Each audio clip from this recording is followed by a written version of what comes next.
Hello, hello out there in YouTube land. How are you doing? Today we're talking about, and then I think, and maybe I put it in. Hi, Lene. Thank you for joining from Sweden. It's so nice to have you here. I was so excited to watch your videos on is it a Range Rover that you have? Um, that is exactly who and what I want to be and do someday. Yeah, so that was really, really cool. I loved watching that. I think I put in the chat maybe more than once because I couldn't see. It's a Ford Ranger. Okay, cool. I was showing some friends it, and I love it looks like a fairly easy setup, something that a single person could do. I don't know how tall you are, but I'm only 5'2".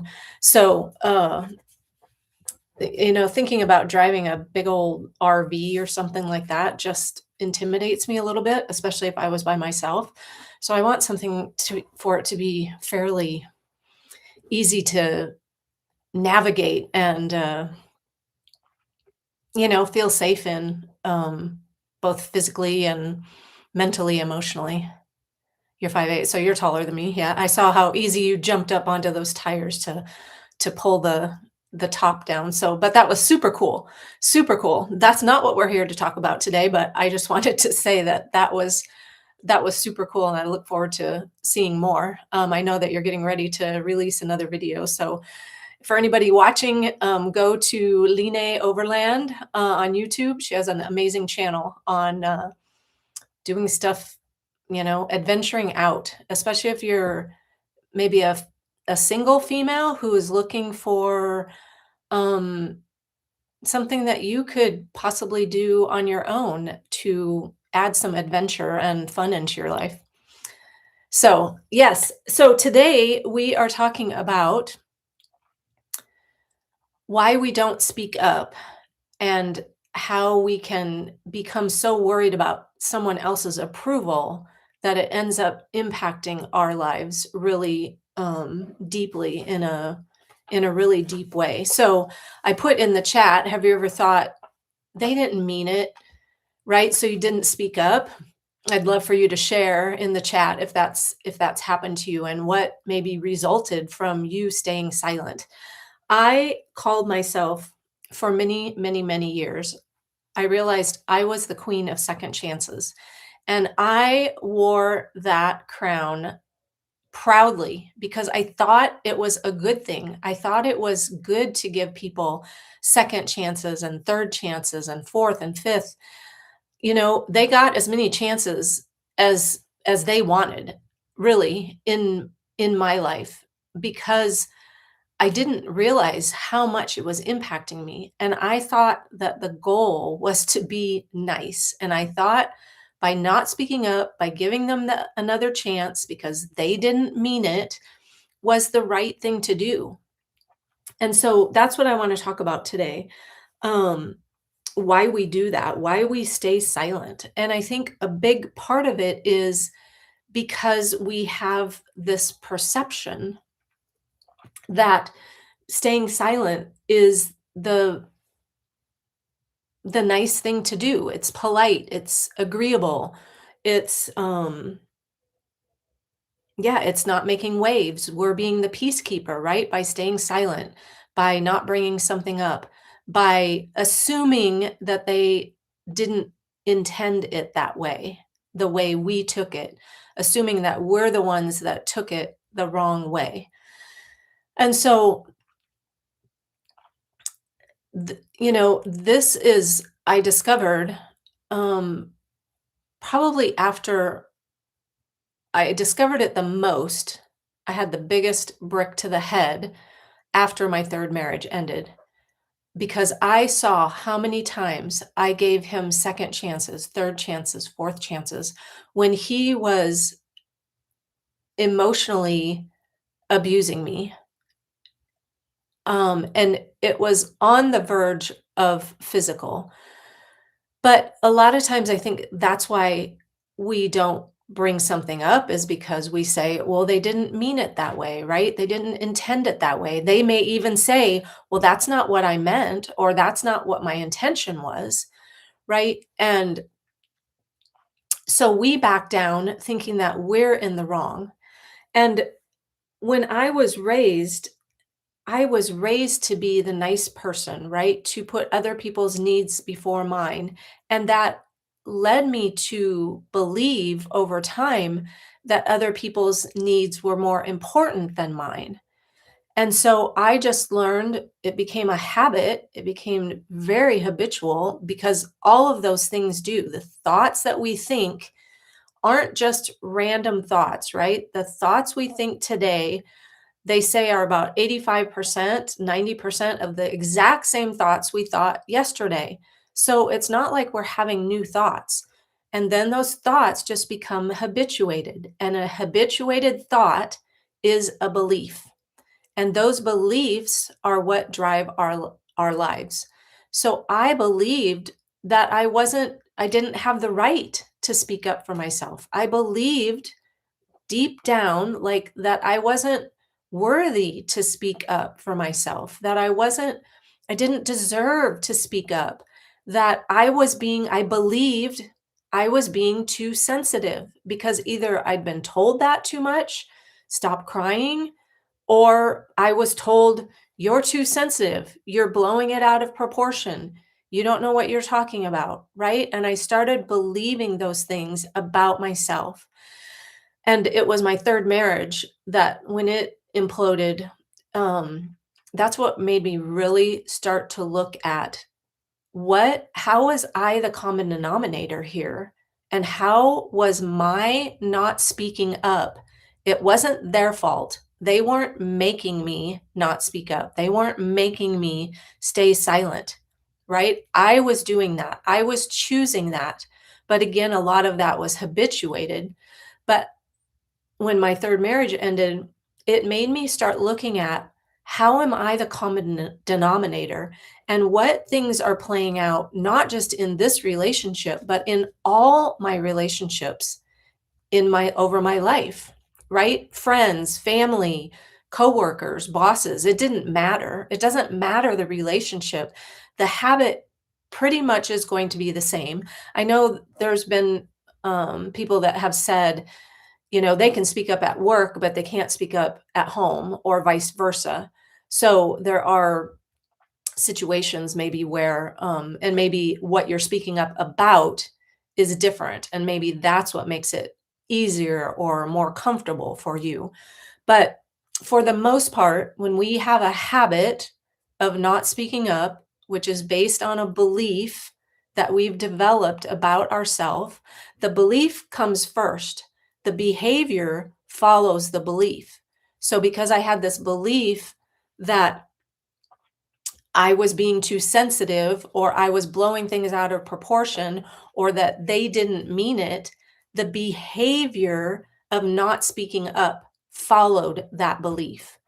Or another belief I had was, and we developed this as kids, is I need to be approved of, right? As a kid, we need um what's the word? That connection to our family unit in order to be safe and secure in our young years, right? And so approval for me became part of how to keep that connection. That may not be true for you. We all develop different coping mechanisms of how to survive our childhood. Um, and I don't mean that in a literal sense. I just mean it in an emotional and um yeah, emotional sense of how do we well, part of it is, a literal physical sense. How do we survive, right? And approval for me became one of the things that was a coping mechanism. Needing someone else's approval became a way to feel connected to them. And so I grew up then with that belief that if they don't approve of me, I may be rejected, which to the ego and to the little child could mean not surviving, right? And we're all running from um our little kid brains, right? That's what the programming was. And unless you've looked at that and worked on it, we're all just running from that programming. So Miss M says, I don't speak up because I don't want to hurt the person because I think that they didn't mean it exactly. It's not healthy for me to do that because I end up exploding and go off on the person. Right. And then what does that do to that relationship? Right. We think we're being nice by taking it on, by not speaking up, by taking on their emotions, by taking on their by making what they're doing mean what we think we want it to mean, right? They didn't mean it. We take on that burden of what they did that hurt us. We take that on versus the discomfort of speaking up to them and possibly hurting them, right? I don't know what the situation was, Miss M, for you. Um, like, I would love to know if you're willing to share. You said you don't want to hurt the person because you think that they didn't mean it. Well, what was it that they did? Right? So my ex used to he started piling stuff into my garage. Like I would come home from work and there'd be more of his stuff in my garage. He had his own house. This was before we were married. Well, after we were married, he still had his own place, but we lived in my house. But he started piling up all these big tools and things that took up a lot of space in my garage. He had his own place to keep it, but it would end up in my garage. So I asked him, "Can you please take that stuff back to your house or get a storage unit or something, not to junk it up in my garage?" "Yeah, yeah, I'll do it this weekend." The weekend would come, he wouldn't do it. Then I would bring it up again. And then it, it got it got to the point where he would get explosive about me bringing it up, and he would say, the he tried to, like, play with words and make me think that it was me making too much of a big deal out about it. But he would say, because I would say, "You committed to doing that." "Well, I'm just gonna stop committing then. I promise I'll do it." Well, how is promise and committing really any differently? And he didn't do it. So in that instance, I did bring it up, but I stopped bringing it up. And when he stormed out, I ended up with his stuff in my garage for months, months and months and months, living with it. One of them was a motorcycle, which I can't ride, I can't move. There's no place to put it, right? Other than putting it out on the street. But so my point about that is, right? Either I guess the end goal, we'll just skip to the end goal, right? Is we have to become okay with other people being uncomfortable. But that's what we run into is that we have been trained to be nice and that it's not nice to hurt someone's feelings. And so we just take on the emotional burden that we might possibly put on them. So that is enabling them, for one thing. It's enabling them to get away with the crap that they're getting, that we're allowing them to get away with.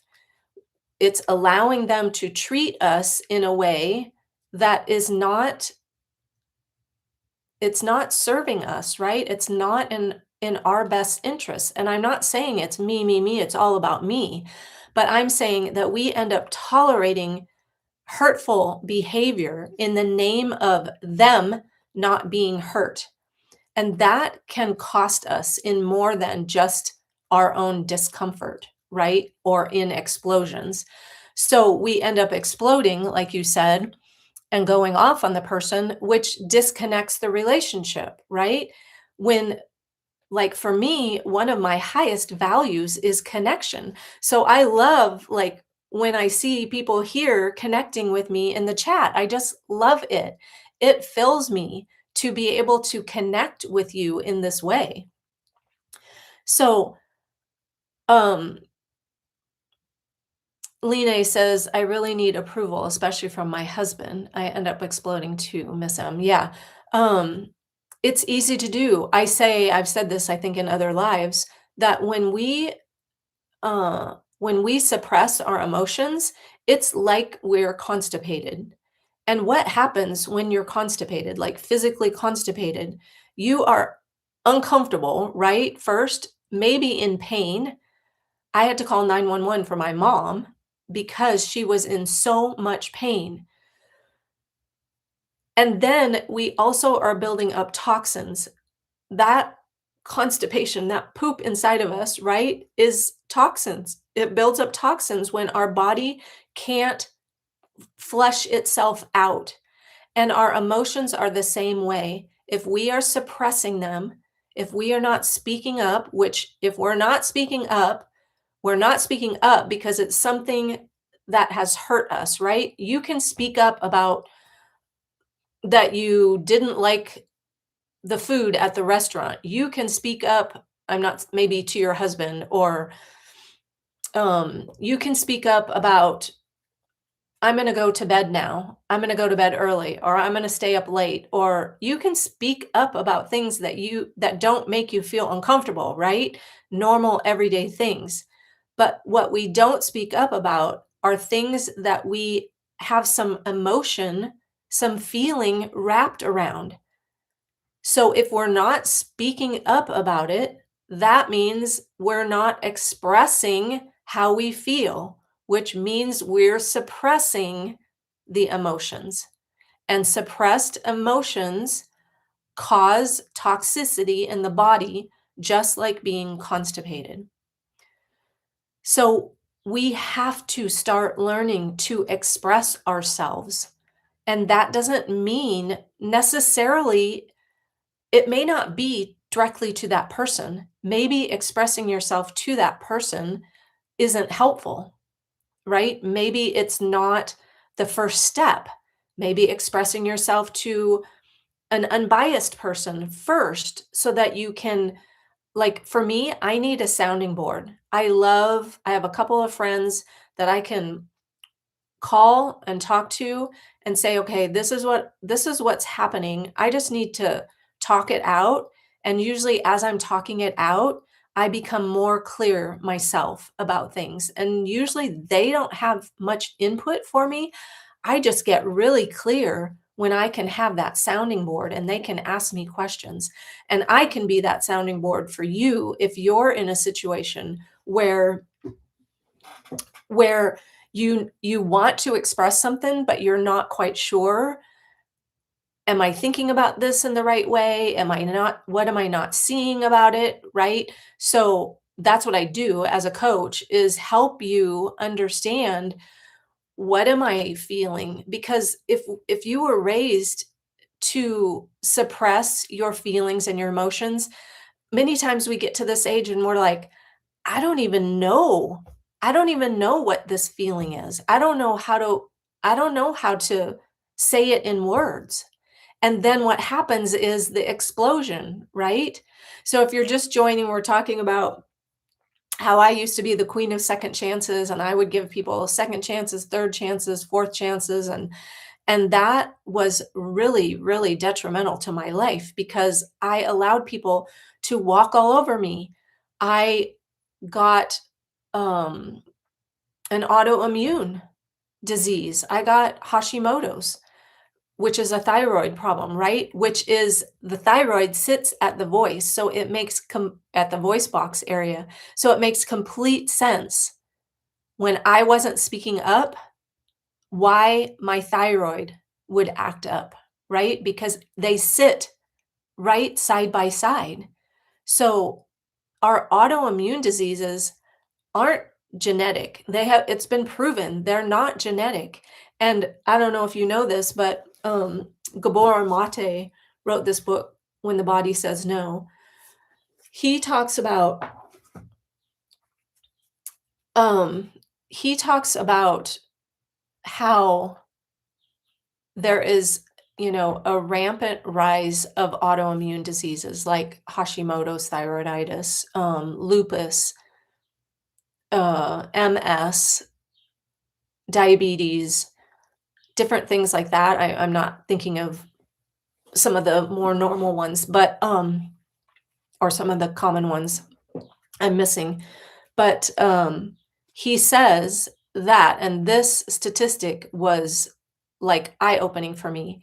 80% of all autoimmune diseases occur in women. And why is that? It's not because of gender. It's because of societal conditioning. We're the gender that was taught to not speak up. And he lists four things. He lists that this type of person was the one that got the autoimmune, and he's a doctor. He's had patients that he's dealt with before they had autoimmune, after, and then he did research on what do all these women have in common.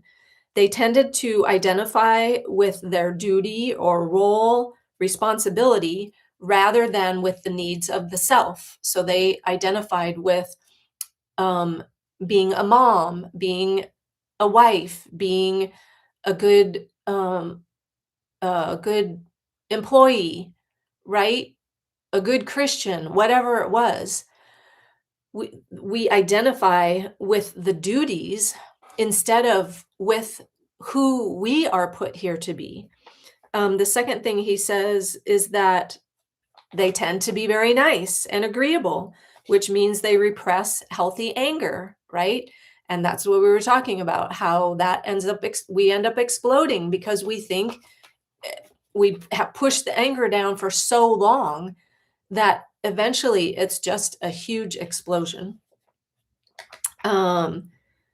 We we believe that we're responsible how other people feel. We talked about that already too, right? That, and then we take it on and think, oh, I must be making too much out of it. I'm being too sensitive, right? They didn't mean it, blah, blah, blah.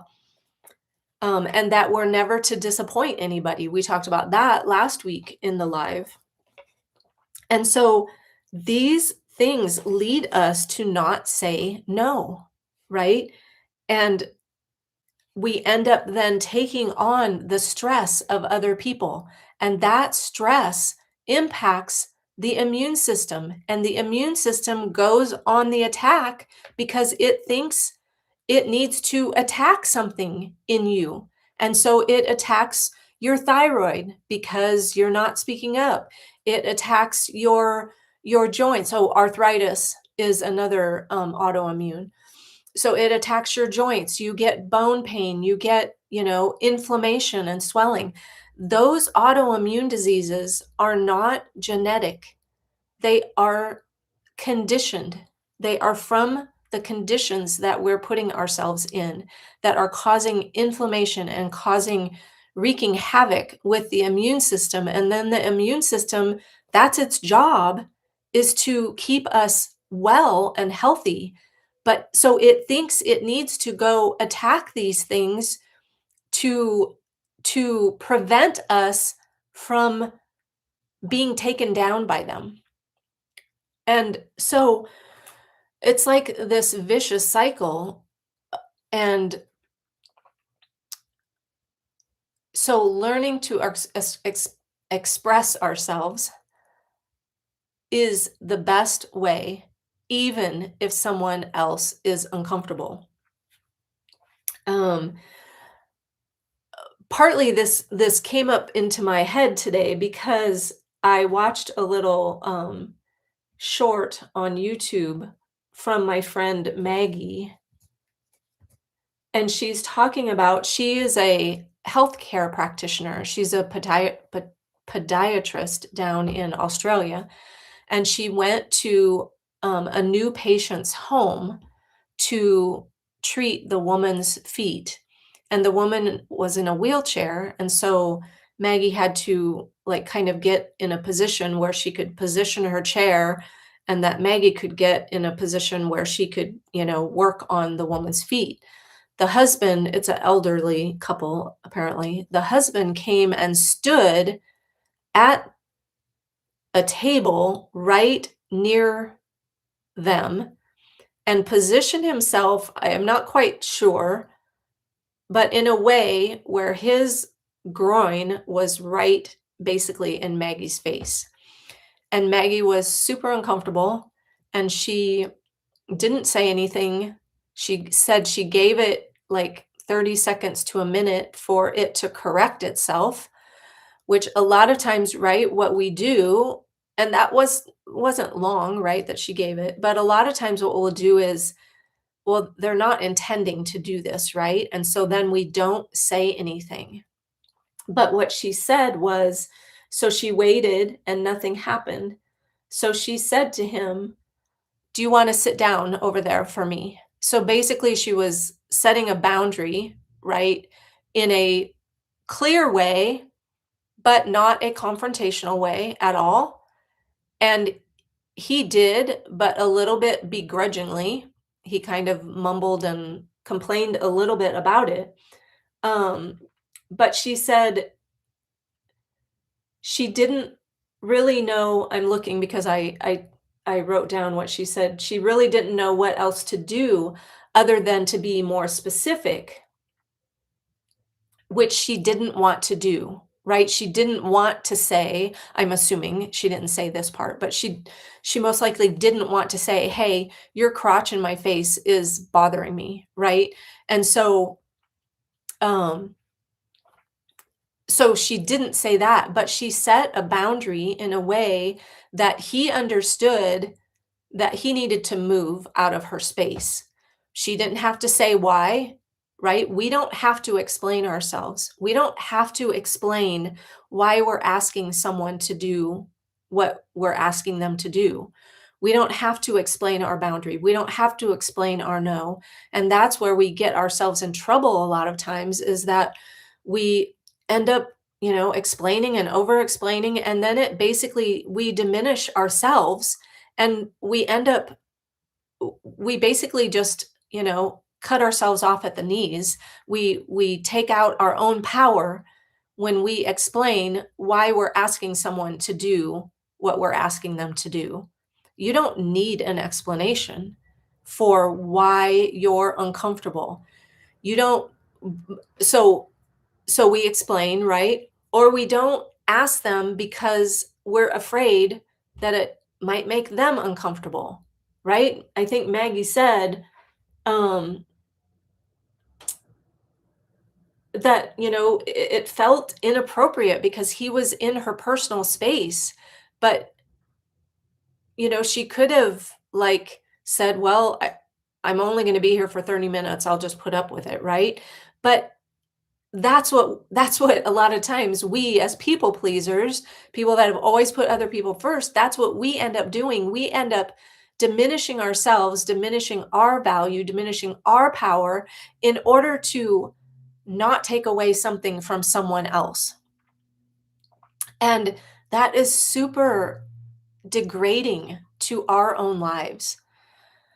Life with Gen X values. Oh, I like that.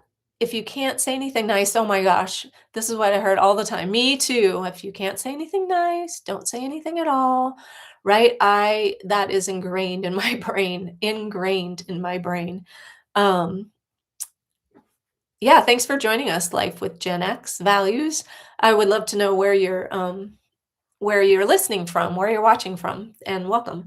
Um, so yeah, we end up taking on other people's emotions. We don't want to hurt them. We want to be perceived as the good girl, right? Be a good girl.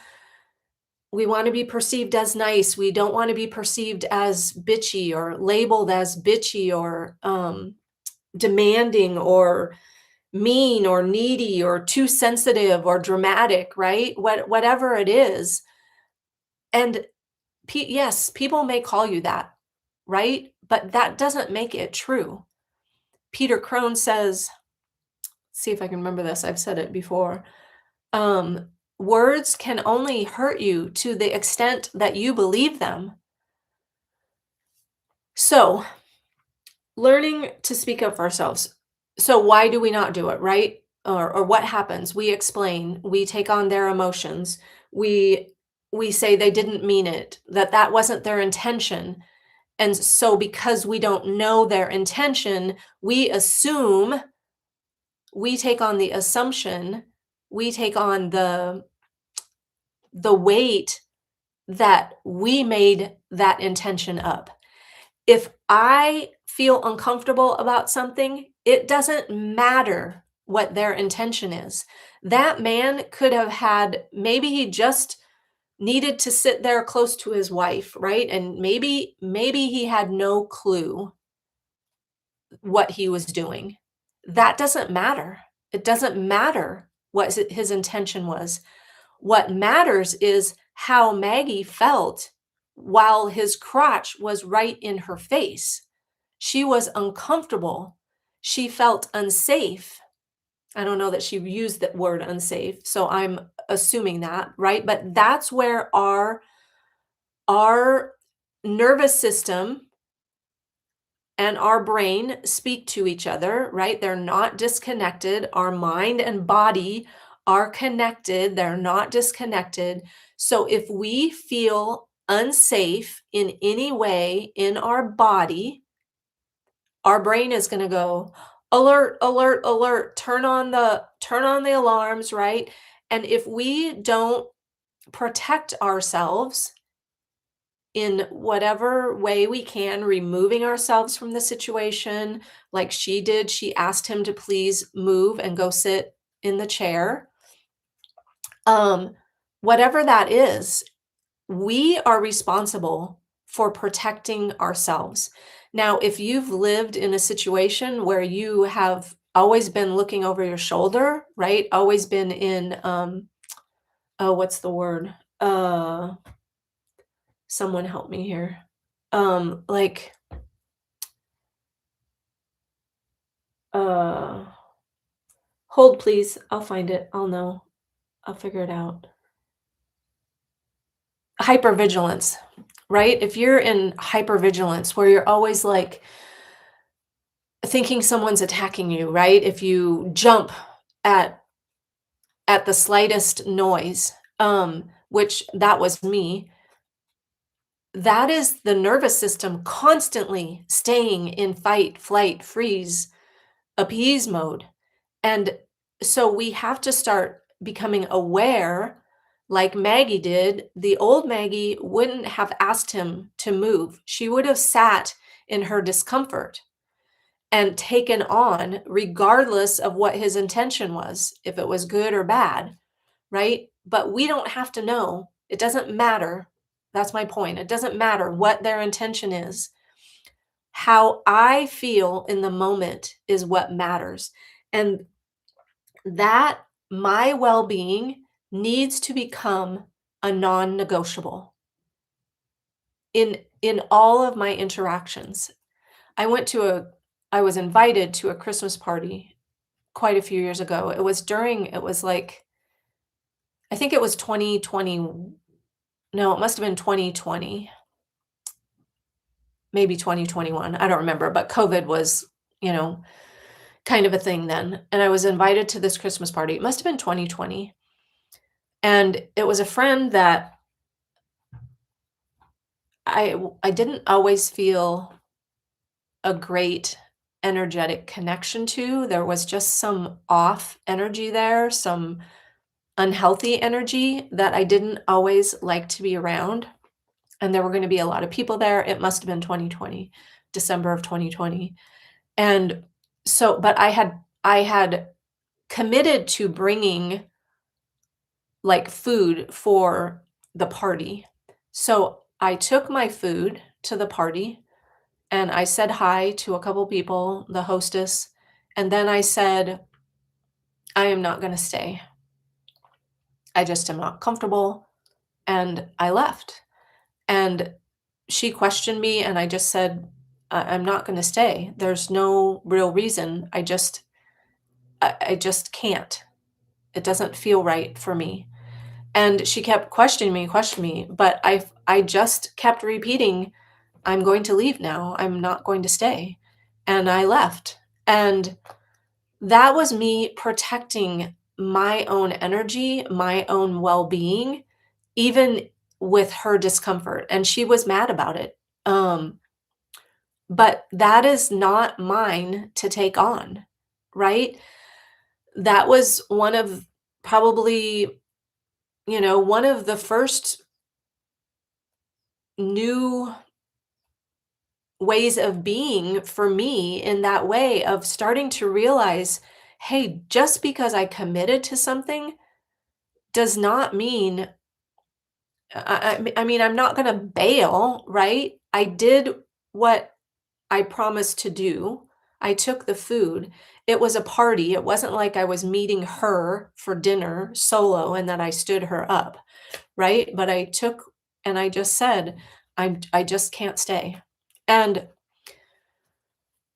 Miss M says, "I'm a people pleaser, and I've always heard if you can't say anything nice, don't say anything at all." Right, exactly. So that's 2 of you in here that, if you can't say anything nice, don't say anything at all. And again, I talked about, if you weren't here at the beginning, that um these thoughts, these things, that these words, these sentences that were repeated to us over and over and over when we were young, th- there is no possible way that they cannot become a belief. So that sentence, if you can't say anything nice, don't say anything at all, became a belief in your subconscious that is just driving your behaviors. Our behaviors happen first. I mean, our behaviors come from our beliefs. It's not that we have a thought and then we develop a belief about the thought. We have a belief about ourselves, and our thoughts and behaviors come as a result of those beliefs. So if you were taught to believe, don't speak up unless you can say something nice, that is conditioned into you, and your behaviors are going to reflect that. So behaviors such as not speaking up, not saying no, right? Not expressing your feelings, not speaking up when someone hurt you, not thinking you have the right to set a boundary. Just all sorts of behaviors come from the belief that I don't have the right to speak up for myself. Right. And so the cost of this pattern, which is what it is, it's a pattern. And the beautiful thing is, this pattern can be broken. And before I forget, I'm going to talk about this real briefly now. I am starting a membership here on YouTube called The Inner Circle. And if you're female, you are invited into this membership. It will start most likely sometime next week. You'll see right next to um like the watch button, or what's it called? The play button or whatever. There'll be a join button and you can join the Inner Circle. It will have member only videos. So there'll be videos in there that I will occasionally put in there that are for members only. There will be audios that are meditation audios. They're beautiful audios that I've created. There will be no ads on them. So if you don't have YouTube Premium, you don't have to worry about an ad interrupting the middle of an audio. Um, the audios have, I believe I'll be able to put music to them. I'll have to figure that out through the copyright of YouTube. Um, there will be then there'll be loyalty badges, which will show up like here next to your name. Like Line right now, I see next to her name, it has a number 1. In the future, if you're part of the membership, you will get a loyalty badge there next to your name. And that number 1 and number 2 right now is like who's chatting the most in the chat. And there will be Then when you're in the live streams like this, your name will show up as bold. So there's just some features that are fun features along with the videos that are specifically for members only that are in the inner circle. So if you have any suggestions of things that you would love to see a video on, specifically that I could do for the inner circle. I already have some ideas, some themes that I want to go on, but these will be more deep dive videos that are in the inner circle in the membership, where I will give you maybe exercises to not physical, like writing exercises or questions. I have a great PDF on things that we avoid. So we might be talking about things that we avoid. And so there'll just be lots of great stuff in the membership. And again, watch for that. It will be starting next week. And it will be $6 a month, $5.99 a month. And you can come and go as you please. So there's no commitment for a certain length of time. You can try it for a month and see how you like it, and then quit. Uh, So costs of not speaking up.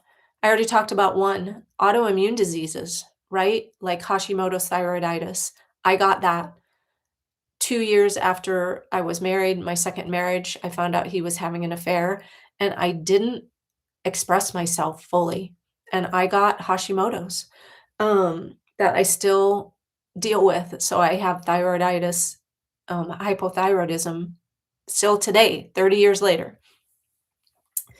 We end up self-sacrificing, right? We abandon our own self to placate and not rock the boat with other people. Our body learns to tolerate this stuff. So going back to, autoimmune, it learns to tolerate this discomfort and hurt and pain. We build up resentment, and like some people said in the chat, that they end up exploding and going off on the person, right? That's resentment coming out. There's no other way. It's either going to go inward and cause disease, dis-ease in the body, or it's going to come out and cause disconnect with your relationships.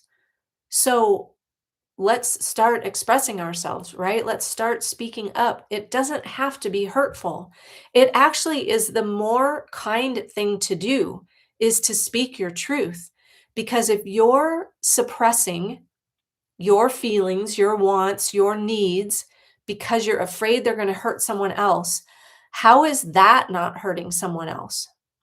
Right? By not expressing yourself fully, how is that not hurting the other person? Because they never get a chance to support you or to meet your needs or to know who you really are.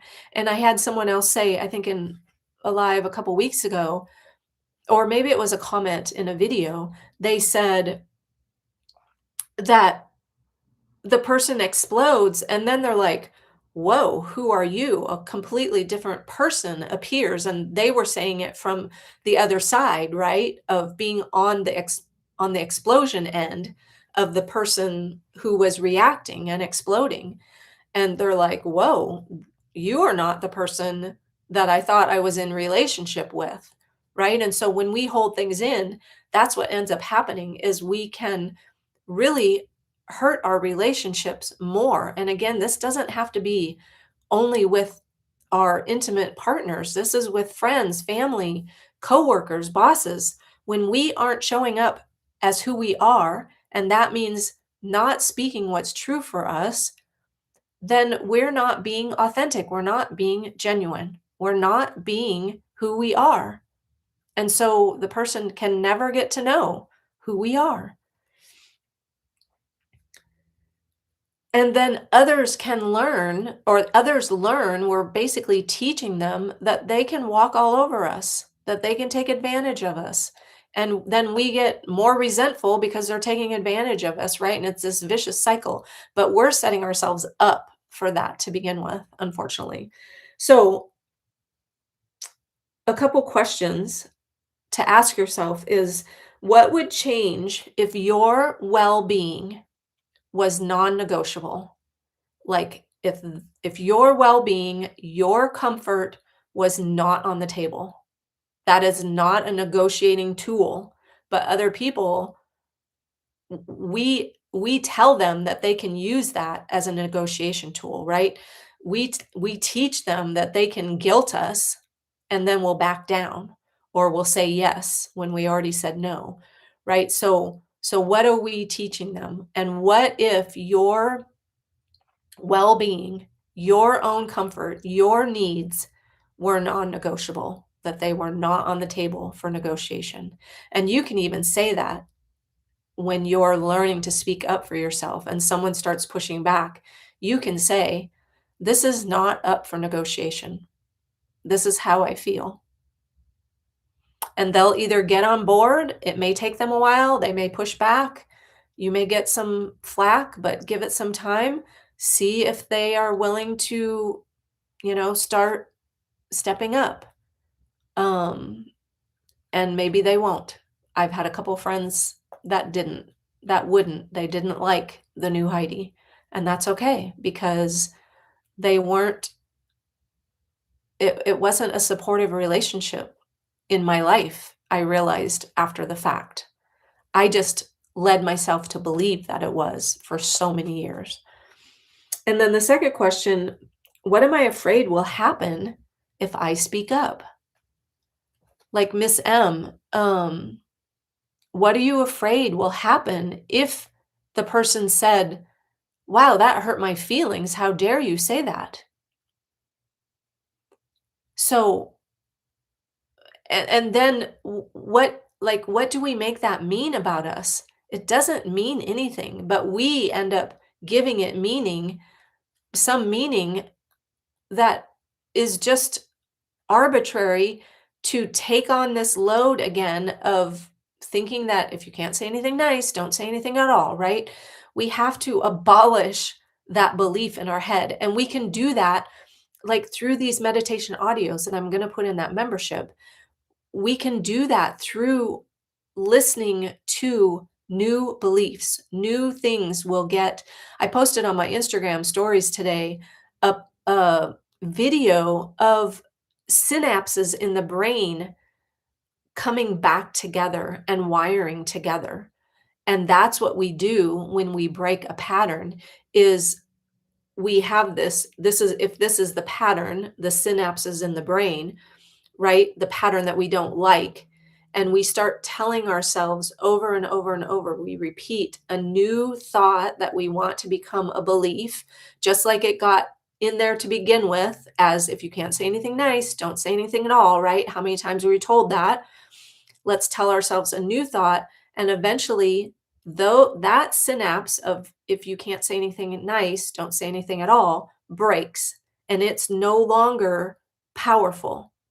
And then the new synapse, I'll use different fingers, a new synapse of I believe that I have the right to speak up for myself.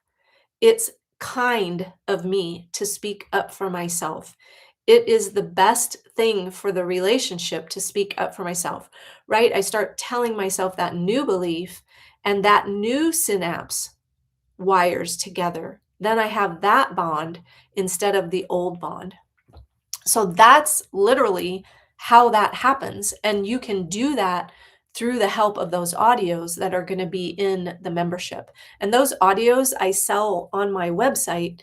I sell them for over $30 a piece.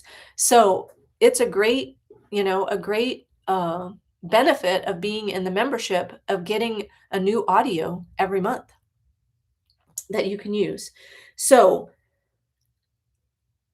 the thing I want to end with is, um, again, stay on the lookout for the membership information. It's called Inner Circle, and uh, that will be coming out next week. But how do we do this?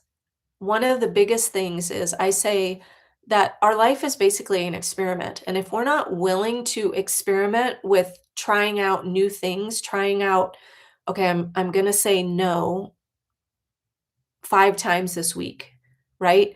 If we're not willing to experiment and try out and see what happens, see what the result is, the result might not be great.